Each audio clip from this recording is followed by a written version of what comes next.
Assalamu alaikum. So this is the first lecture in the series of lecture for the chapter number 7, which is the introduction to the measurement of interest rate risk. In this lecture, I will be talking about one of the valuation approach, one of the measurement approach for the interest rate risk, which we refer to as full valuation approach. So what do we mean when we say the interest rate risk? Basically, the interest rate risk is when interest rates go up, when interest rates increases, the value of our bond or the bond portfolio will go down. So this is the interest rate risk we are talking about. Whenever the interest rates increases, we lose value on our bonds, or whether we have a bond portfolio or bond. So in order to manage this interest rate risk, the first step is to measure how to measure this interest rate risk. And one of the approaches is the full valuation approach.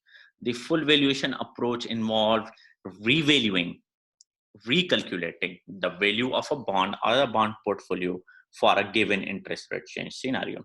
So for example, if you are valuing a 6% bond at 6% YTM, its value will be 1,000. So if you are considering increase in that YTM from 6% to, let's say, 6.5%, so you will be recalculating the value of your bond at 6.5%. That is precisely what we mean by full valuation approach, that you have to revalue your bond or the bond portfolio entirely again.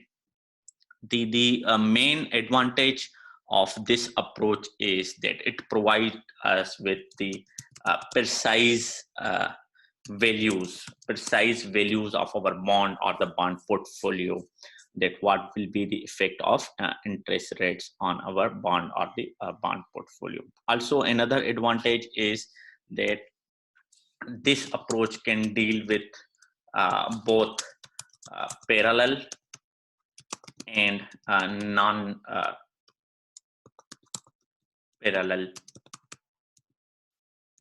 shifts in the interest rate. I am sure all of you are aware what we mean by parallel and non-parallel shifts. If you are not, I will be addressing it in my when I will be dealing with the problem based on this. The main disadvantage is this can be very time consuming. Given that there can be many different scenarios you have to deal with, and given that all those scenarios may involve different kind of bonds, option embedded bonds, mortgage-backed securities, which may include prepayment options. So you have to deal all of them. So that's the main disadvantage.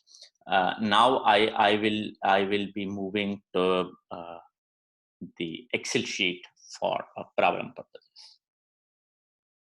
Okay, so here is the example of full valuation approach for a parallel shift. So I have taken an example of this particular portfolio, which portfolio includes two bonds, bond A and bond B. Bond A is a 5-year 6% bond with a face value of 1,000.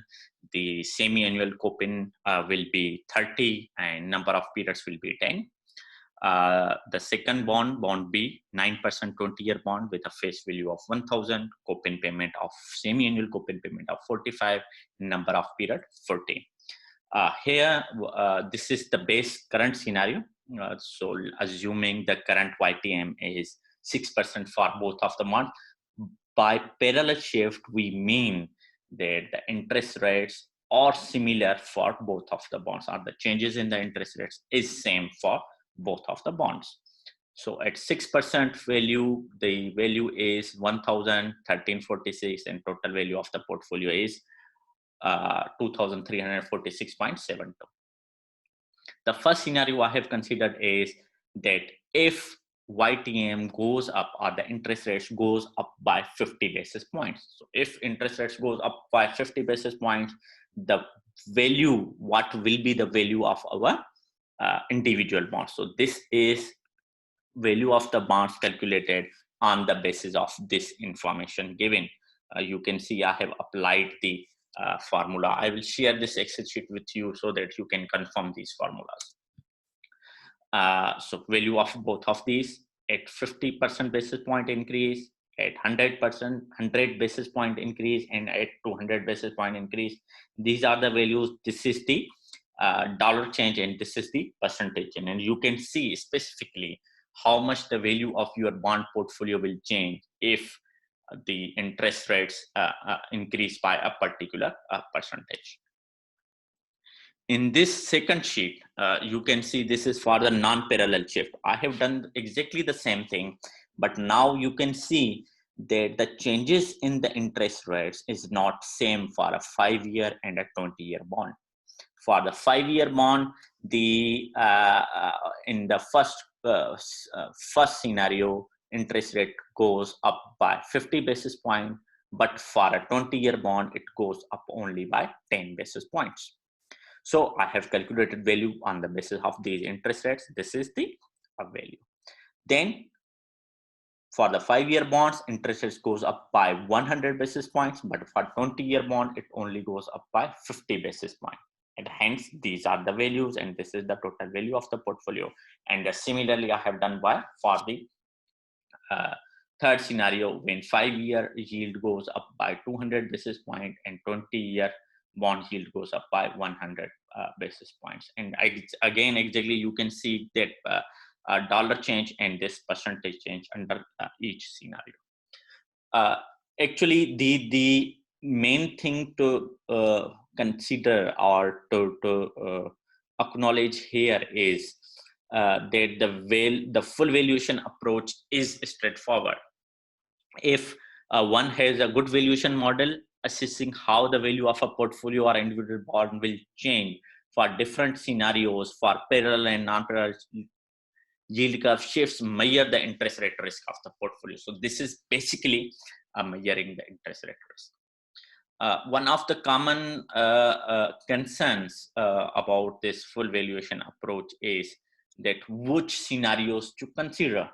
So we have analyzed the 3 scenarios in each case. Which scenarios to consider? There is no right answer to this. This depends. Some regulatory bodies require some financial institutions, maybe banks, insurance companies and pension funds to revalue on a particular, let's suppose 100, 200 and 300 basis point change, and they call it simulating, not the scenario analysis. Other high risk investors or high risk levered investors, they just like hedge funds, they focus on stress testing. What I mean by stress testing is they look at these extreme scenarios. But in a nutshell, this is the full valuation approach, and its advantage, as you can see, that you can get these precise values, and this can deal with both parallel as well as non-parallel shifts. But you can also see here that what if I have not A and B, but not 2, but let's suppose 10, 50 or 100 bonds, and not simple bonds. Maybe some bonds have some embedded options, some bonds have some prepayment options. So this will become confusing and cumbersome to deal with.